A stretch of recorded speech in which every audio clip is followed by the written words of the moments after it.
Good morning, my gardening friends and family. Okay, I am at my sharecrop situation, and I just came over here to drop some peppers because none of my pepper seeds came up at home. I think the poblano sprouted from Baker Creek, but it was so funny with the night weather that I believe they just didn't germinate outside. So I went today and bought 6 different types from Gores, and I'm going to plant some over here, some at my house. My garden mentor is gonna buy a tray from me of mix because they don't sell them mixed. So I'm gonna mix them and then we're gonna split them. And I bought all the sweet peppers, the Cuban nails, but I'll go over to that tray and give you a look. So here we are at the blueberry from Gores at the sharecropping situation. This was a $6 blueberry, and let me see if I can get you. So it's about well over 2 feet tall. This was a $6 blueberry. This was another. And of course we did get the 2 varieties, and it's about 3 feet tall. And this right here, this thing here was the blueberry from Stark Brothers. Please, please, please go to your local nursery. Do not order this stuff from the mail. Go to the local nursery first. And if it's something that you just cannot get anywhere, then buy it offline. But that is sad. So these, oh my goodness, are the watermelon starts and the watermelon seed. So the seed has even grown. It's catching up to the start. And they are doing fabulous. Oh my goodness, it's fabulous. It is so amazing to see what God does. The only thing I'm seeing is it looks like mostly male flowers and not a lot of females. So we'll see as it develops further. But the flowers are here. It just looks like mostly male flowers and no females. All of this is from dropping seeds except for the watermelon. So here is the one in the pot. And it's from seed, less than 2 months. And we actually have fertilized fruits. So can I get you in there? Did I get you in there? These are, now looking at the fruit, because remember I said I forgot what I dropped. But looking at the fruit, I'm thinking this is the long white Palermo squash. Those seeds from Baker Creek gets a total thumbs up. Dropped every one of them. Every one of them germinated. And they are doing absolutely great. So I will give them a thumbs up on those for sure. The peppers, we got to revisit. This one turned out to be the long straight neck squash. It's almost up to my hip, so it's almost, what, 3 feet tall, two and a half, 3 feet tall. These were Minnesota midgets. One of the starts still, one of the sugar baby starts. Minnesota midgets and another small melon. I forgot which one. From Baker Creek, from seeds, dropped in the regular dirt. Now one of them over there too was a sugar baby. Now this is regular, for the most part, native Florida soil. I did add a little bit of the zoo compost, but look, regular old native Florida soil. Drop seeds, and it is growing. So quit making excuses. And now if you have clay in Atlanta or something crazy like that, then that's a different story. But add a couple of bags of black cow to your area. add some bone meal and some little amenities to the dirt.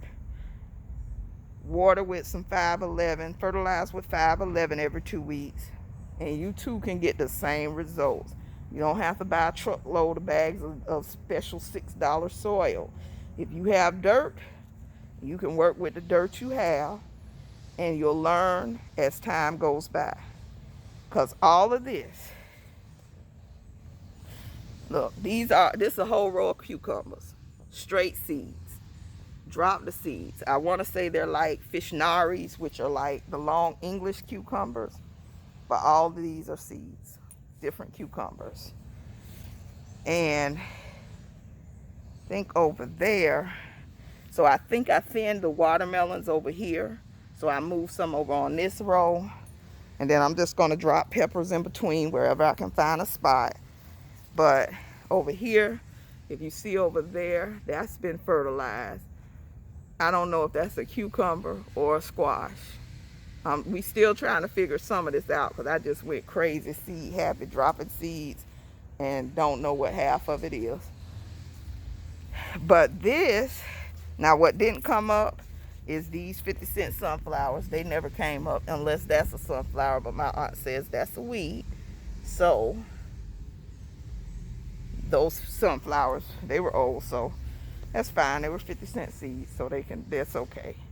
But these Thornburns tomatoes from Baker Creek, all seeds. And I just dropped the row, and I thinned the row and put some over there, moved them around. But all seeds in this native soil.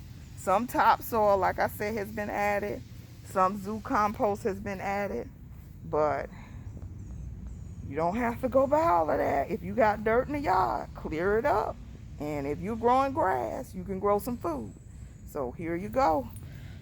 And these were the squashes that I thinned from the pots. All from seed, all from seeds. The only starts I brought here was the sugar baby watermelons. And I only did that because I never grew watermelons before. But now I see I can drop seeds and keep it moving. These are all 1,000-head kale in a tire in the native soil, because I don't even think I put any compost over here. None of the extras over here. Just drop some seeds and look at it. So what I'm going to do is thin these today. Take 2 of them over to my friend, my garden mentor, along with her peppers, and then I'm going to leave the rest. So that'll be the thinning, the extent of my thinning for today. Something on there. But yeah, that's the 1,000-head kale. So let me show you look at there. I'm going to give you a pan view. I'm also going to take a picture for the thumbnail. Pan view. Now in that pot, I will admit, in the 2 pots, I did do my compost mix. So it is a difference, but you can still grow. I did do my compost mix with my, I want to say compost mix and potting soil. And I don't think I put anything too much else in there.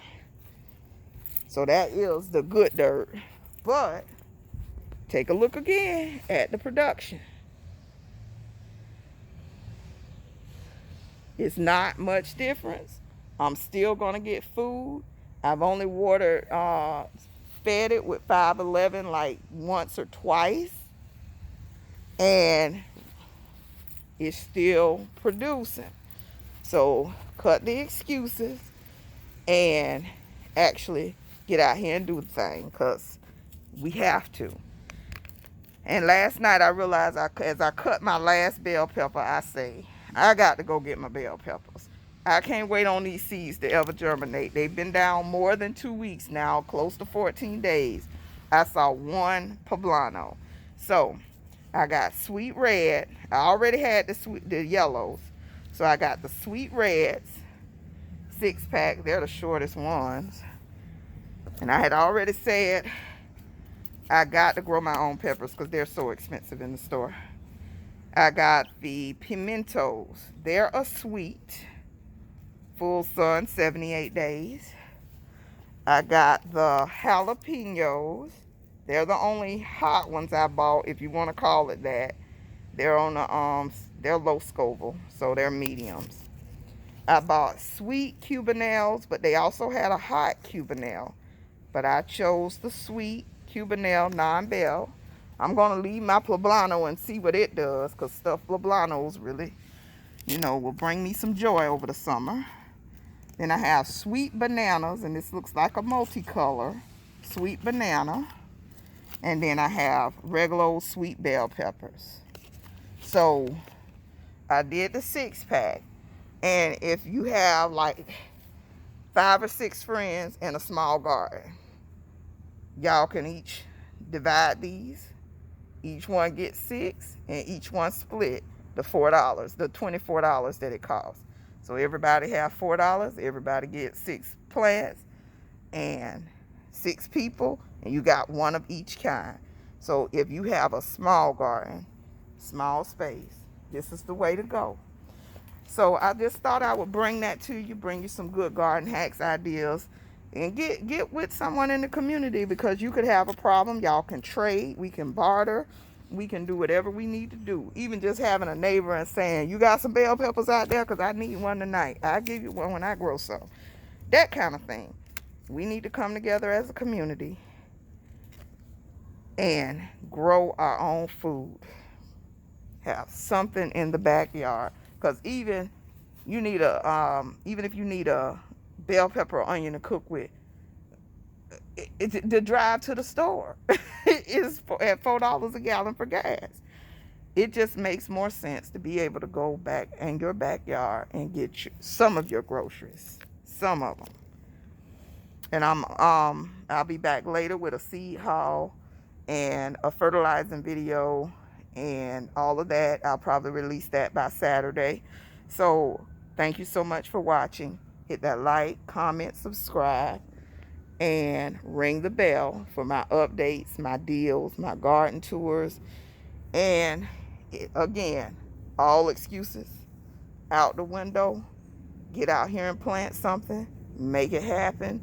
Get at a friend's house, auntie house, cousin house. Plant something. Make it happen. Have a great day. Go outside and plant a seed, plant a seed, plant a seed. Bye-bye. Okay, so these are the lilies that go crazy in the yard. And I just saw these things for $15.99 in Gore's Nursery.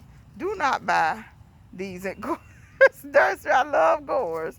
But for $15.99, you could go pick them out. My aunt was throwing them in the trash, because there's so many. So if you see them taking over someone's yard, they may let you drive by, stop, ask, can you come scoop some up? Because they go crazy. They're in the front, the back, the side, everywhere. So do not buy these for $15.99 anywhere. Just ask somebody, ask a friend, ask a neighbor, and get them for free.